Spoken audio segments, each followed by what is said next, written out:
yeshiva, I try to plan what I'm going to do that day, what I want to be busy with, what I'm going to engage in. It is very powerful to harness your mind. Don't just wake up and find yourself here and find yourself there. Come with a plan. Come with thought. And I want to start this man with a thought for everybody here that I think is huge. The Waterbury Winters have changed history and changed lives. We have 11 years. There are people, there are thousands of people that are different. There are worlds that are different that happened in Waterbury Winter. The weather gets cold outside. We hold up in this dispensation. People change. People grow. People heal. People improve. People grow. Lives have been changed in the Waterbury Winter. And we're about to embark on another one. We're starting now. There's a thought that I want to share with you badly before we do anything. Everybody here is going to have their goods. I want a solid schedule and solid grade for each guy. The older dorm counts, the mashpiyim, and the 12th graders, 13th, I don't care what grade for us all.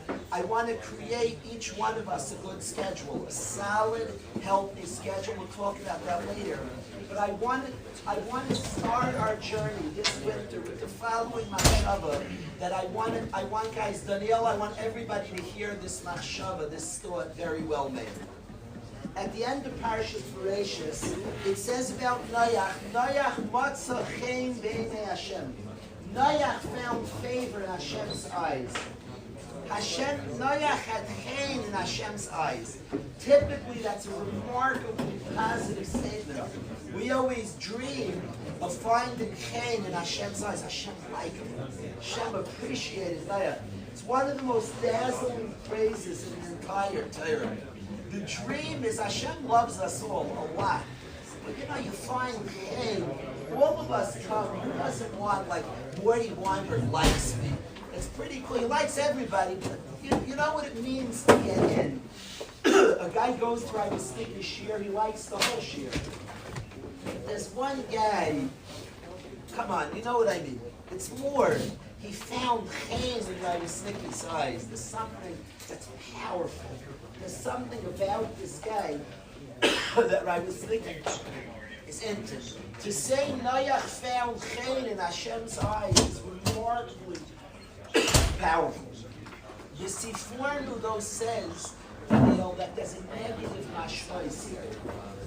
The Sifornu says, listen to this, that when it says Noach found chen, it's put in very randomly. It's describing Hashem is going to destroy the world. The human being has been corrupted, and Hashem's going to bring a mabul. And Noach found chen. Says the Sifornu, who's a Rishon as well. If you know the Yeshiva Chavetzayim, they're very into this Rishon, the Sifornu. He's a great Rishon. The style of Rishonim is they speak extremely briefly. Rishonim speak briefly. You have to be very, very talented to learn a Rishon. Achrayim, and the later you go, they speak out much more. Rishonim will write in 4 words what an Achrayim, thank you so much, what an Achrayim will take paragraphs to write. They wrote very briefly. It's very on purpose, because you're not supposed to write down Torah Shabbat Peh. So they just wrote enough that people can figure out what they mean.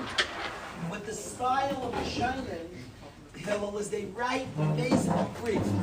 The Sifornu could write in like 3 words something that can blow your brain if you study it. Achrayim tend to write long, Rishonim write short. There's some Achrayim that break that rule. The Sfas Emes, who was the Ger Rebbe, he writes like 1 sentence. I'm not joking. You can write a book on 1 sentence that he writes. You can write a book. He writes like a Rishon. You could write a book on a sentence he writes. That's the nature. The earlier you go back, the more brief they write. The Sfas Emes wrote like a Rishon. The Messias Yesharim wrote a Musa Sefer on one. He wrote a whole book, a brilliant work. Do you know that whole book is to explain Reb Pinchas Ben Yair one Tana's statement? A Tana said like the shortest, briefest statement. He wrote one line at Tana. It's like 3 sentences, the Tana. And Messias Yesharim wrote a whole book explaining 3 sentences of Rabbi Ben Yair. The earlier you go, the more briefly they write. The Sifornu is a Rishain, and as such, writes remarkably brief. Noach found Chain in Hashem's eyes, says the Sifornu Zari as follows.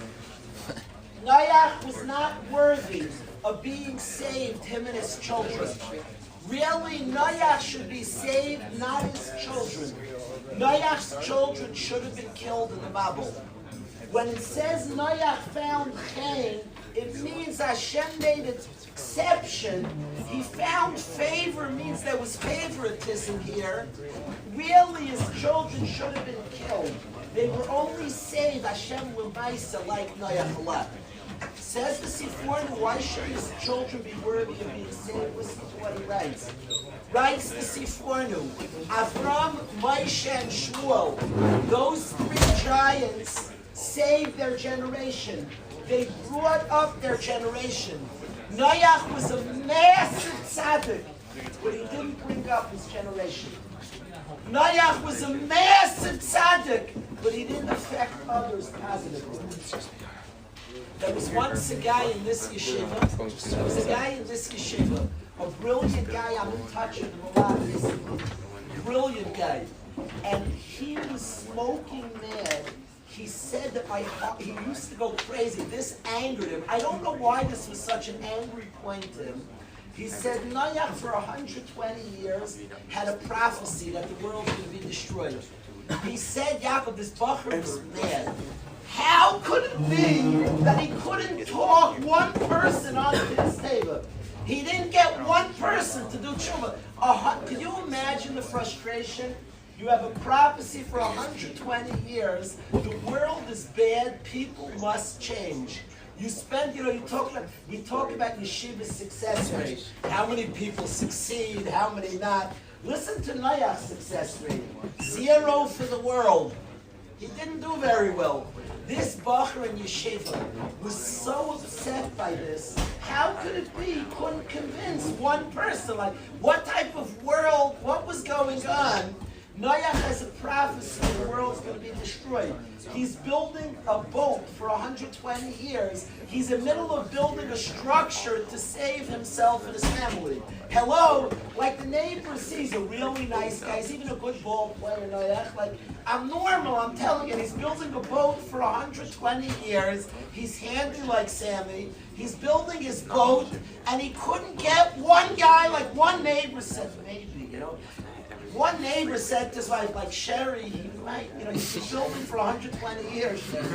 He might be onto something. He seems pretty normal. After a certain amount of time, he doesn't seem so crazy. In every other way, quite the normal man. Did you meet his very nice sons? Our sons and his sons play games together. I was going to say football, but Lukov and Yankov's new arrival, they play rugby together. They're mamish, they're good guys. He couldn't convince one person. I don't want to talk about what Pshat is right now. And understand the Torah calls him a tzaddik. But Noach says the Sifornu did not impact his generation. Why not and how not? Trust me, he cared a lot. He was a tzaddik. But L'maiseh did not impact that generation. No, he survived, it says in the water. He was not on the table. Yeah. But Noach did not get one person on the table, just his kids. Remarkably, didn't convince anybody. I'll tell you a funny story, Yaakov. It's a tragic story. It's a tragic story. I don't say this Pshat in Noach. I'm not saying Pshat in Noach right now. It just reminds me of a tragic story that I want to share with you. I once read a eulogy of a big tzaddik who lived in America.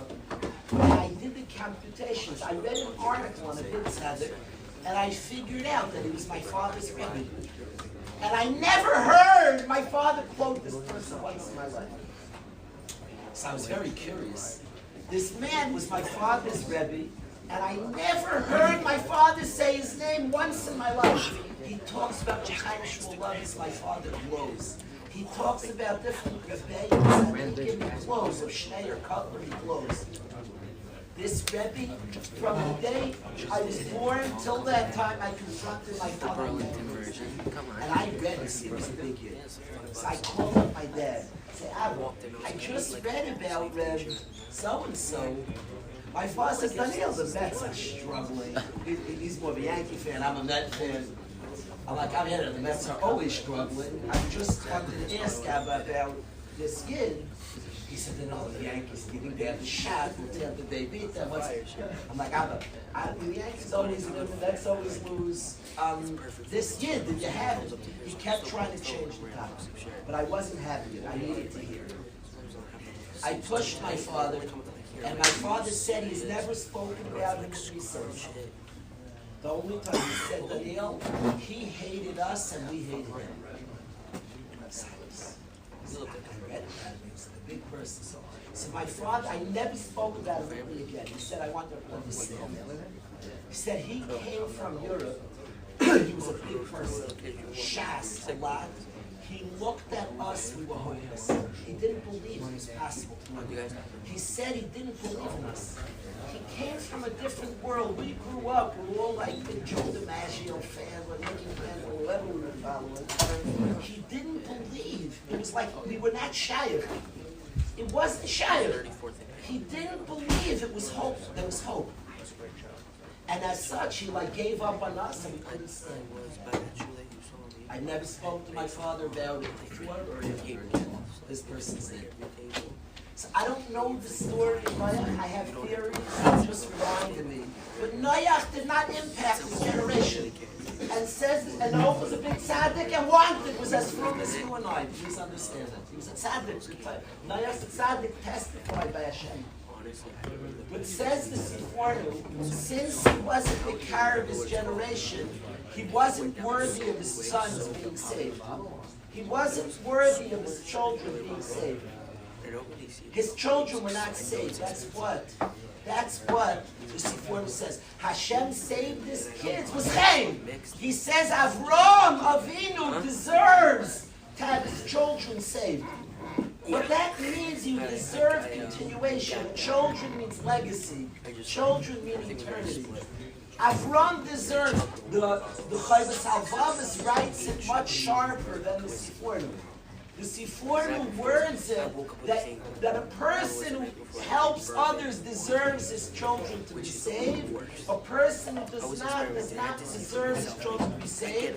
As such, Noach did not deserve his children to be saved, except he had Chaim.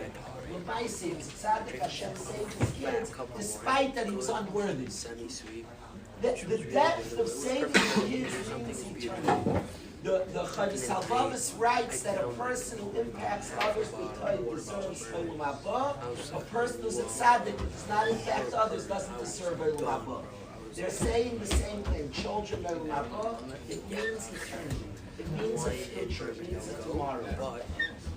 You get it tomorrow, you impact others. That's what merits a tomorrow. Saves his children is the word of Sifrinu. Olam Haba is the words of the Chovos HaLevavos.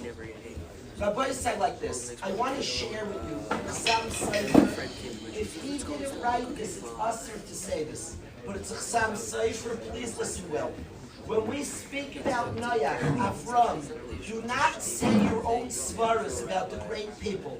This week's parsha, I wait the whole year for Avram Avinu to show up in town. Our Tata Avram shows up and we are going to study Avram the You're going to be introduced to Avram. The greatest thing my Rebbe did in my life, the greatest, bar none. But my Rebbe remains my Rebbe for life. He'll always be my Rebbe because he made Avram real to me. Not only to make Avram real to me, he's my father who I want to emulate.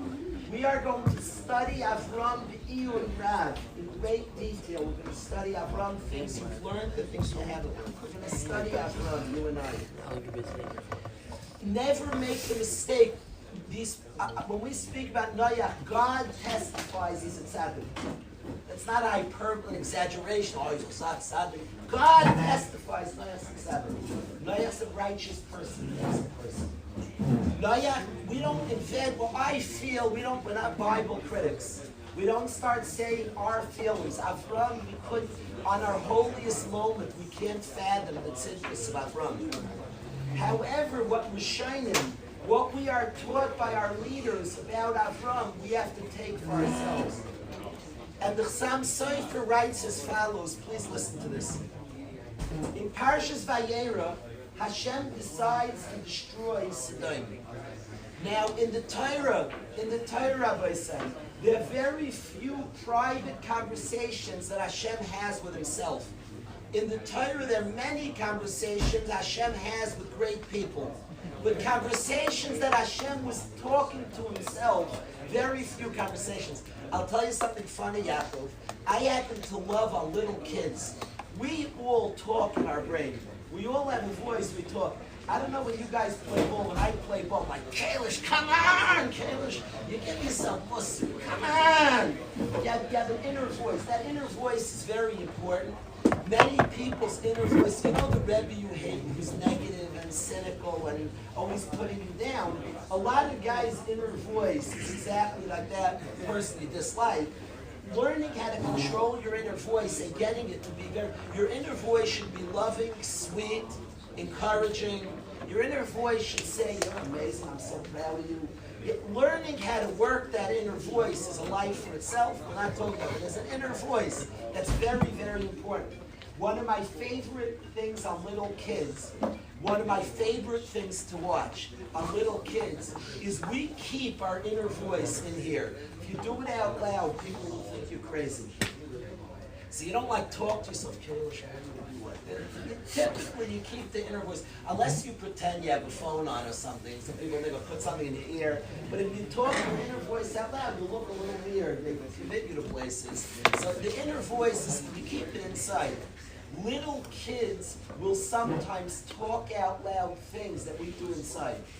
The little kids, if my wife will say something, he didn't get it, Yisrael Meir, I'll hear him repeat it. He's trying to, what we do inside, he'll say the phrase again and thinking what it means. We do it also. If I hear a phrase, I don't know what it means. Code words. But I don't say it, I don't go to code words. Where's that? A little kid will say it out loud. And he'll repeat what he just heard. He's talking to himself. It's the inner voice being broadcast. I love when little kids do it. I think it's precious. It's very, very cute. When they talk out loud, you'll hear it, see on your precious kids. You'll hear, you know what I'm talking about? They'll talk out loud things that we will do in our brain, but has anybody have ever heard this on a little kid? It's very, very, very cute. When they talk out loud the thing that we talk in our brain. In this story that Hashem wants to destroy Sodom, He talks out loud, He shares in the Torah a private conversation. And the private conversation goes like this. Should I not tell Avram? Should I not tell Avram what I'm doing? I'm going to tell Avram. And he tells Avram that he's destroying Sodom. I have a question.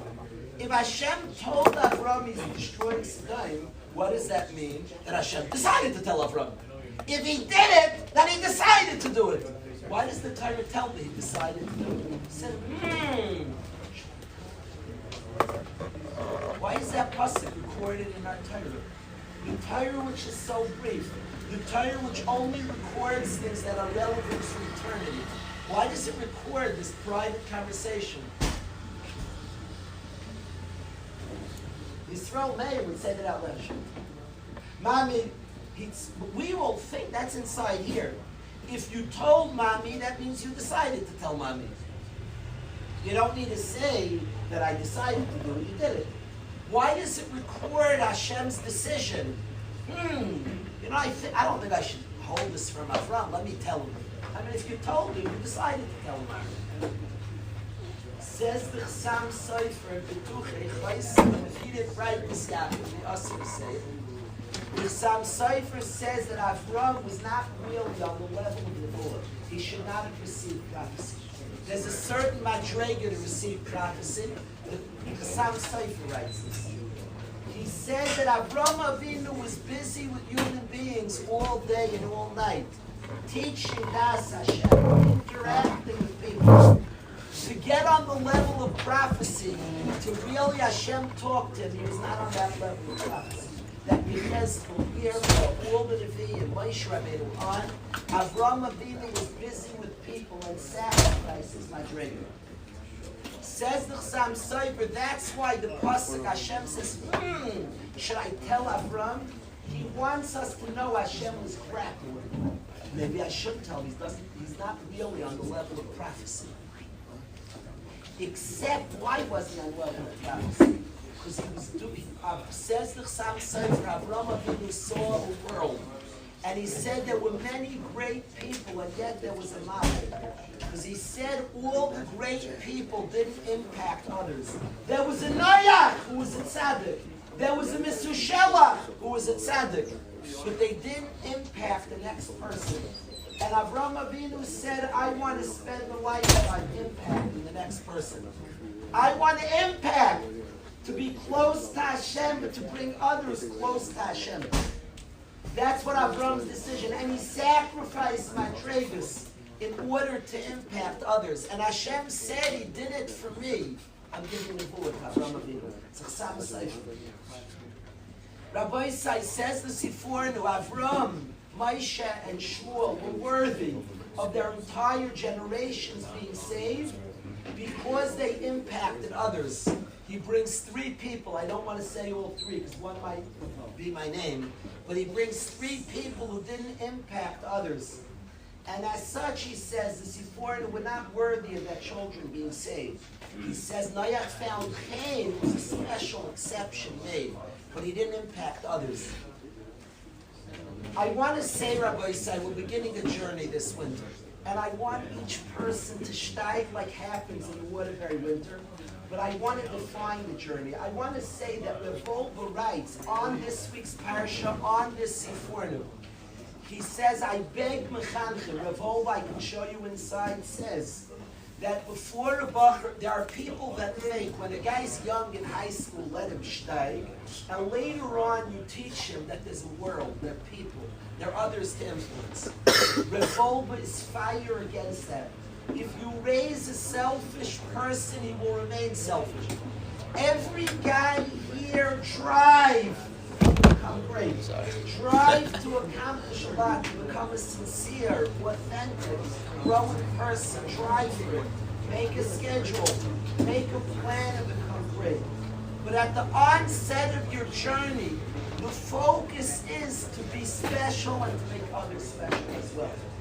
Revolva bent to teach Yeshiva Ketana in Eretz Yisrael. They call it Yeshiva Ketana. It's high school and Yeshiva Ketana.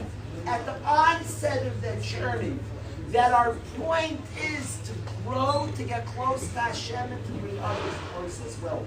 That has to be part of your thoughts. To get close to Hashem and bring the next one as well. One of the main statements, we speak about statements we make. One of the main mission statements of our day is V'ahabetu Hashem Elokecha. We have a mitzvah d'oraisa to say it in the morning. We have a mitzvah d'oraisa to say it at night. The chiyuv d'oraisa, loving Hashem. V'ahabetu Hashem Elokecha. Love Hashem, your God. Says the Gemara, Pevav in Yuma. The word love Hashem means sheyehei shem shamayim misharev al yodcha. Because others love Hashem. The statement love Hashem doesn't mean just to love Hashem. It means to cause others to love Hashem. The Rambam in Sefer HaMitzvos explains, it says love Hashem. True love, if you appreciate something, you want others to appreciate it as well. That's the nature. Where's my Kalish? Because I finally found somebody. And Leo Pearl. I've been looking for Leo Pearl my whole life. I like malt. And for 20 years, I'm looking for somebody to share my love. When you like something, you want others to like it too. That's just the way it is. And I like malt, and after 20 years of shame, I pour a guy a thing of malt because it gives like that grotesque face. It's so frustrating. It's so delicious. I finally found Elio Pearl. We shared a malt. Oh, I got him a big glass. We did it in style once he liked it. I saw the GIF. There's a GIF of it. We shared a malt together. I told you I don't drink malt during the week. I broke it. Elio Pearl liked malt, I gave him most, but it says in Sfarim that Achnas Sarachem, eating is a Sudas Mitzvah. Elio Pearl showed up to my house about 12:30 at night. He said he likes malt. I got him a big glass. I took some malt during the week. But Chevra, when you like something, you want others to appreciate it as well. Cause others to love Hashem. I want to define our journey, all of us. We have unique journeys, unique paths, and unique schedules, and everybody will have his own. Each person here will have his own schedule. Make a schedule, a nice schedule. Put things in life, productive, happy.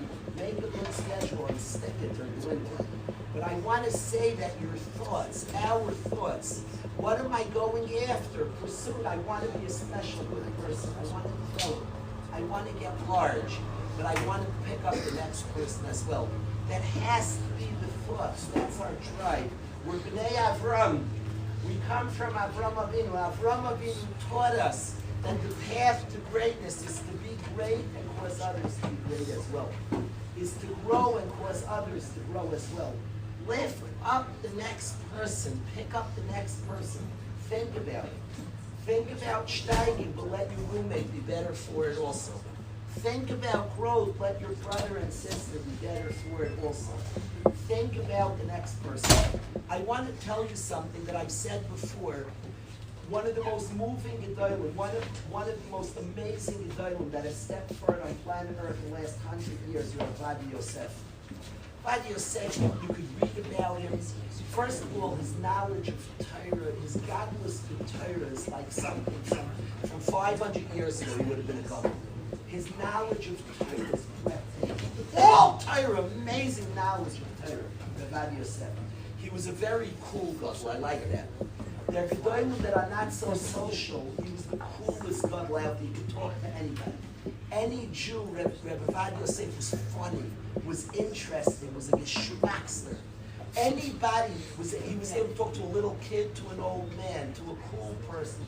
He knew he was just geschmack. He was a very socially cool gadol. Fascinating person, Rabbi Yosef. Loving, beautiful person. The man changed a massive amount of clothes. So anybody who studies the world, who's interested in sociology and just interested in our people, the man's impact on the Yidden, he completely changed the whole course of history. Very few people in the world change history. He took Sephardi Jewry. There are thousands, tens of thousands of Sephardi B'nai Torah because of one man. He altered history.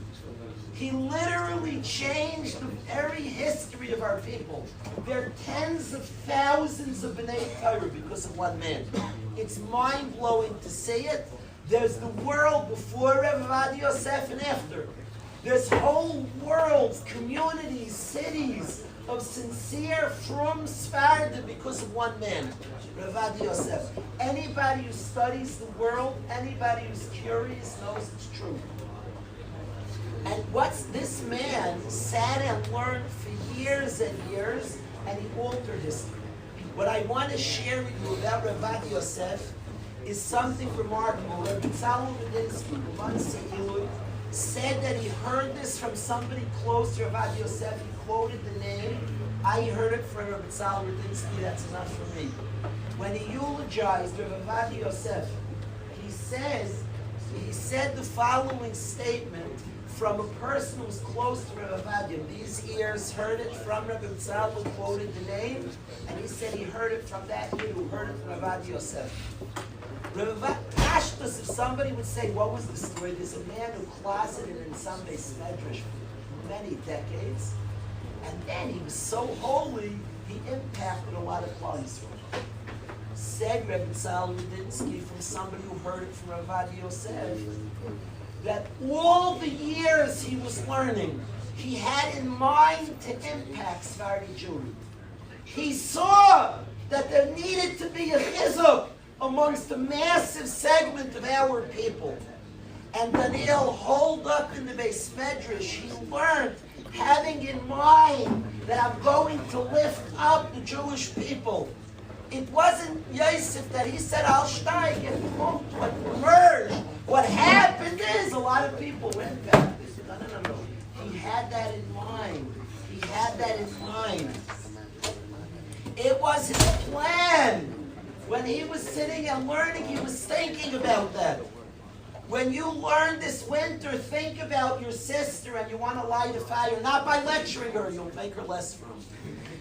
Not by lecturing, but think about steiging and growing and impacting your friends. Everybody around you, think about impacting your environment. Become a sincere, beautiful, plugged-in person. You won't give one mussar shmooze in your life. No mussar, no lecturing, no nothing. Just by being a passionate, sincere, beautiful, loving, cool, wonderful, happy person, think about impacting others. As we begin our journey, I want to harness thought, the mind. The mind is powerful. Don't just start your schedule. Let's think together. This journey, what do I want?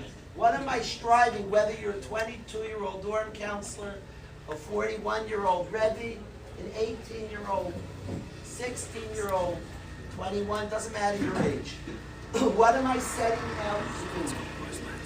I want to become a growing, sincere, authentic, active, positive, exuding love, grows and causes others to grow. That's my plan. That's my goal. You are much more likely to succeed if you harness your thoughts. If you're just winging it, whatever happens, it's not like that. The game plan and the goal, we come from Avram Avinu. We need Avram Avinu in Parshas Noach. Avram's drive is to grow and cause others to grow. To be an authentic person that impacts his environment. One of our chevra, it's interesting, in the last 24 hours, I spoke to 2 people. I'm fascinated. 24 hours. I got a long letter from a friend of mine who was out there. Let me read you a long letter from a friend. I'm not going to read the whole letter.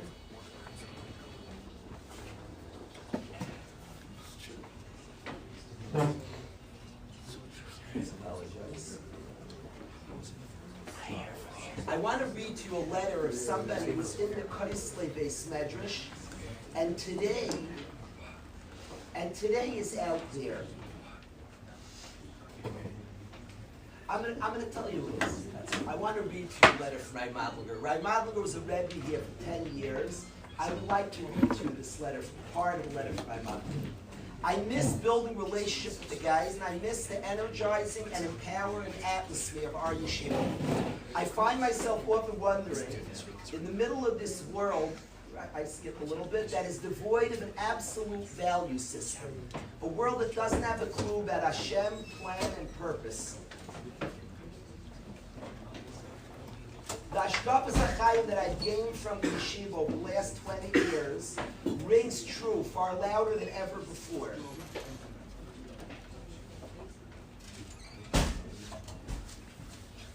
I knew the world was crazy, but I didn't quite realize the extent of the progressive and liberal mentality. People have advised me to stay quiet. They don't accept quiet anywhere. If you are silent on an issue, they consider you part of the problem. I've been navigating quite well. It's a skill that I'm developing. He describes standing in front of a world which is devoid of values and meaning and purpose, and being alike. It's interesting that I spoke to another bacher who is in rehab right now and describes a world of sincerity. There are very few places on earth that people driving to grow, to be real, honest, sincere, a normal person, a normal, authentic human being who's trying to get better, who's trying to live with values, who's trying to be a sincere, authentic servant of Hashem. Is very powerful. You are needed to impact your city, your people. I got 2 calls yesterday. I got 2 calls from 2 yeshiva guys, 2 marvelous yeshivas, both in their own words verbalized, I'm an empty shell. I have a shell and I'm empty inside and involved in all different disasters because I'm empty. Rabbi say you are needed, a sincere, authentic person like you is needed. Have in mind to impact others. It will come out different what you do. As you engage, when I watch Yaakov Lynch learn this 2 chavrusas, I want you all 3 to think about it. to make an impact on the world in a sophisticated, sensitive, positive way. As every guy here, he'll allow you to embark on a winter of growth, but embark on it, a winter of growth. Have in mind, Daniel, we need guys like you. The world, I swear to you, the world needs guys like you. But have in mind, Daniel, not just selfish. Not just I should become an authentic servant of Hashem, but I should impact others in meaningful, positive, nice ways. Mitchila, have that in mind. You are much more powerful if you harness thought, if you know what you're setting out to do. Is it easy to grow? Relatively, the answer is relatively so. If that's what you want, that's a pasuk. It's doable. There's work, there's effort and energy. But have in mind what you want to do. I watched your Martha. My eyes are on you, Martha. We need a guy like you. Positive, cool, what's that guy? In authentic ways to grow. Plug in, grow in prayers, grow in tefillah, grow in learning, grow in halacha, grow in midas tovos, sincere. The conversations, don't just grow in every area, shleimus. Midas, the conversations, the dorm at night, grow. Talk more positive. Learn how to heal with your words. Learn how to build and encourage with your words. Develop. Learn how to make your roommates feel like $1 million. Learn how to bring a smile. Learn how to walk. Practice. Walk into a dorm room that before you walked in didn't feel happy. And everybody's smiling when you leave.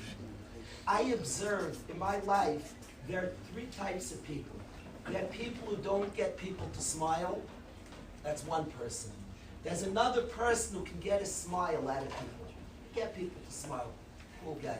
You know what I want you all to be? There's a third guy. I promise I've seen this. This is rare. Did you ever see a guy that gets people to smile, but when you turn their back, the person still smiles? Very rare. You can get it. You meet a nice guy, you smile. Meet a nice guy. Momo, your job, anybody in the world meets you, smiles. You're nice. You have another level you can take it to. If you're this much more sincere, more powerful, more connected, when a guy turns their back to you, they're still smiling. They're like 2 hours later, they're still smiling because they spoke to you that morning. There's such a thing. There's such a thing. Become, learn, practice, grow, develop this winter. Develop this as important as you're saving, my friends. Practice till you can walk into any dorm room and you have such good jokes.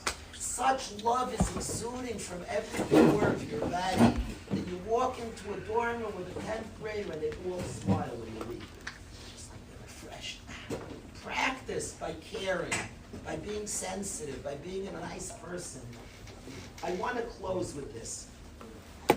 Rashi brings, it says, Eila told us, Nayach Tzadik. These are the children of Nayach Tzadik. Says Rashi, Ikar told us, saying shall tzaddikim ma'asim tovim. The main children of tzaddikim are their good deeds. What word of the day? Yankim, we have word of the day. The word vicarious. What does it mean to live vicariously? Say the word first, Yankim. Say the word vicariously. You said it perfect. Now you say the word vicariously. What does it mean, like, to live vicariously? What are you ready to like very like I'm going to tell you what it means. The word of the day, Nayam. The rule of the word, we're very tough school. To a guy who doesn't memorize the word of the day. Don't listen to reputation. This is a tough place. I mean, now this year's going to be Top in the state in English. That's what happens. I don't know why. You notice that? You notice that? The word of the day is to live vicariously. Vicariously means to live through another person. In a way that has experienced imagination through the action of another person. You know the classic person who lives vicariously? You have like a heavy set father, and he's coaching his daughter to be a tennis prodigy. And he's like he's known. That's like the classic. He wants to live through her. They're very dangerous people. The tennis dad was like this heavy, obese guy, and his daughter, he's driving her. No, one more set. She's like dying. She doesn't have an extra ounce of body fat in her body. It drives her. It's a very dangerous thing. People do this religiously. There's plenty of dads in religion. The guy who's like, don't make the mistakes I made, son. That's the most dangerous father on planet Earth. He's given up on himself, but he's raising a good son. Oh, you're dangerous. You're a really dangerous guy. Never live vicariously. My kids are lucky that I still haven't given up on myself. For some stupid reason, I haven't given up myself.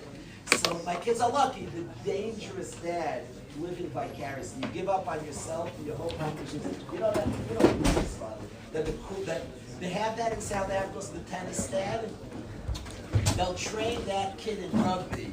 And the father doesn't exactly look like a rugby player, but he drives his son. People do this religiously. You know what I'm talking?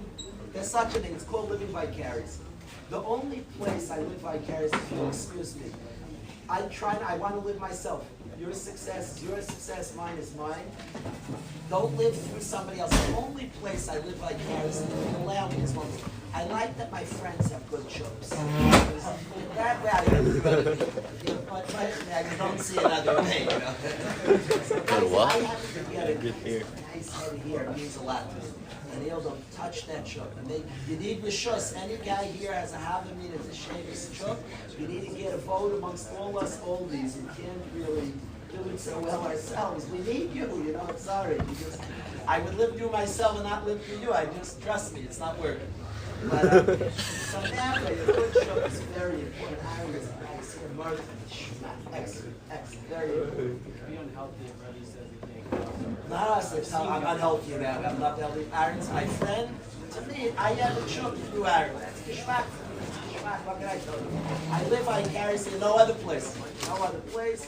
A good chuk is very important. I see my kids, Hudi has a nice head here, Maishal looks great. It's important. In that way, I live a little vicariously. You'll be my son. But the kids are his ever. To trace back where we like this. It says that the main offspring of tzaddikim are good deeds. So there's in Chazal, there's endless depth to this Chazal. The main offspring of tzaddikim. People live through their children. This Chazal saying your main children are your own good actions. Your main offspring, your main legacy is your own good deeds. We're always saying, this is like the opposite. The guy who gave up on himself and tries to produce good children. Your main children are your own good deeds. But there's something I want to share with you from Revolver. Revolver said that our good deeds are called children. They're our children. What does that mean, that our good deeds are called our children? What does that mean, they're my children? I hope I don't. So if I do that, I can't go to I'm going to tell you a Chavetz Chaim that's going to get you like a little bit like freaked out. You may wake up at 2 in the morning and get a little uneasy, but there's a point I want to bring out with this. The Chavetz Chaim says our good deeds go to Olam Haba. They go to very special places. This is only a help to connect with an idea that's very, very profound.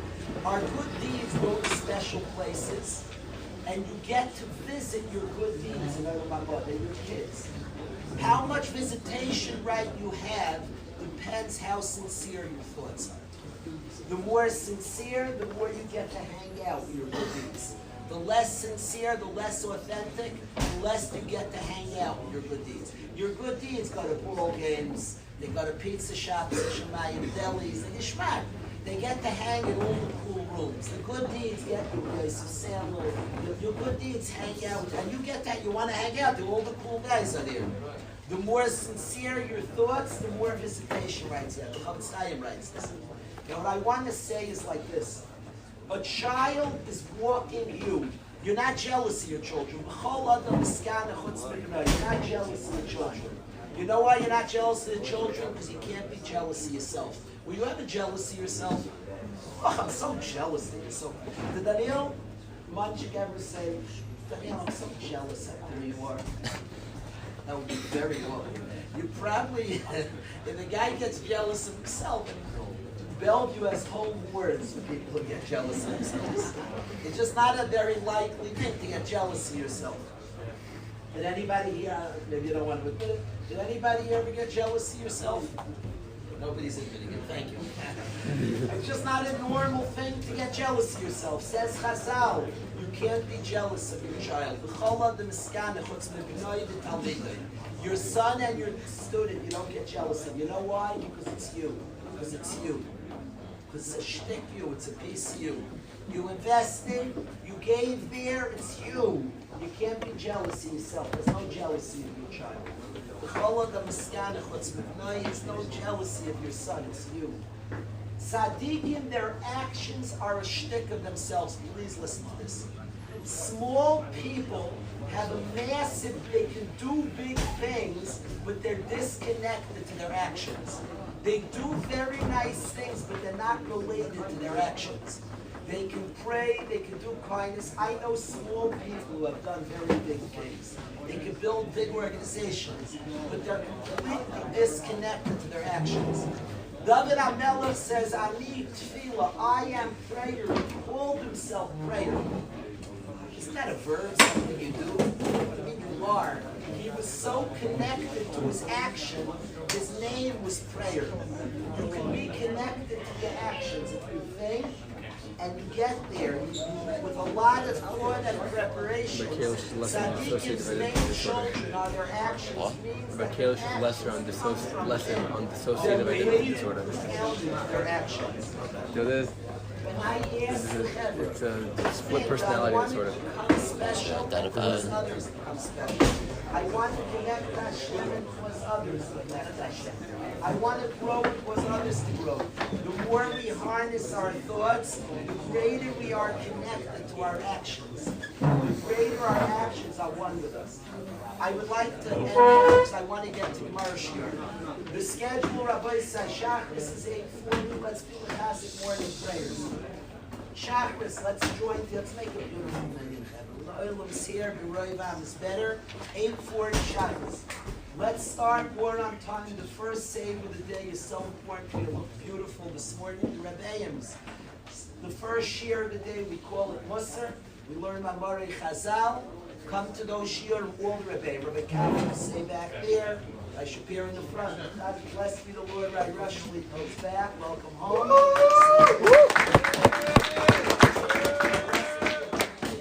My Brownstein share takes place right where we are sitting presently. It's my Brownstein share.